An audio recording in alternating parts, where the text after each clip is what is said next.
অনেকের পছন্দ হয় নাই, তারপর নির্বাচন হলেই তাদের বিপদ। তারেক রহমান সাহেবকে একটা ধন্যবাদ দেন জোরে হাততালি দিয়ে, সেই সঙ্গে ইউনূস সাহেবকেও একটা হাততালি দিয়ে ধন্যবাদ দেন।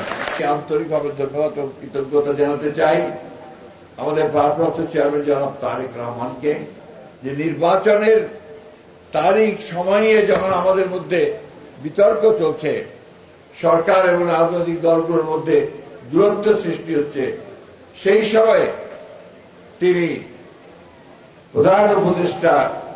মাননীয় প্রধান উপদেষ্টা ডক্টর প্রফেসর ইউনূস সাহেবের আমন্ত্রণে লন্ডনে তার সঙ্গে বৈঠকে বসে। এটা একটা বিরল ঘটনা। আমি সেদিনই বলেছিলাম এটা একটা ঐতিহাসিক ঘটনা, যে তারেক সাহেব সেই আহ্বানে সাড়া দিয়ে তারা গত 13 তারিখে যে সভা করেছেন, এবং সেই সভার মধ্য দিয়ে দেখেন তার বিচক্ষণতা কতটা বৃদ্ধি পেয়েছে, যে আমরা বলেছিলাম ডিসেম্বরের মধ্যে নির্বাচনে যেতে হবে, তাই না? আর ইউনূস সাহেব বলেছিলেন তিনি এপ্রিলে ইলেকশন দেবেন, তাই না? তিনি আলোচনার মধ্যে গিয়ে ওই ডিসেম্বরে থাকেননি, তিনি কিন্তু ফেব্রুয়ারিতে চলে গেছেন, এবং ইউনূস সাহেব পিছিয়ে তিনি ফেব্রুয়ারিতে এসেছেন।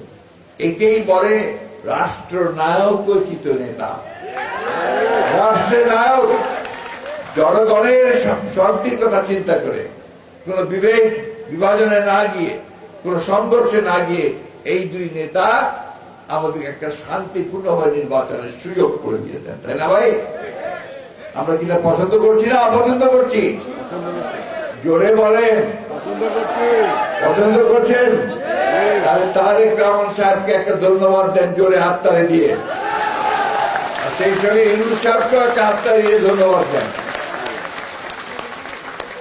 অনেকের পছন্দ হয় নাই, অনেকের পছন্দ হয় নাই, তারপর নির্বাচন হলেই তাদের বিপদ। এখন নির্বাচন নাই, সুতরাং তাদের অনেক গুরুত্ব আছে। যে নির্বাচন হয়ে যাবে তখন তো জনগণের যারা ভালোবাসার দল তারাই তো ক্ষমতায় আসবে, তাই না? তো তখন তাদের গুরুত্ব কতটুকু থাকবে কি থাকবে না তখন নির্ধারিত হবে। যে কারণে ওরা নারাজ হয়েছে, এবং নারাজ হয়ে গতকালকে একটা বৈঠকে হাজির হয় না।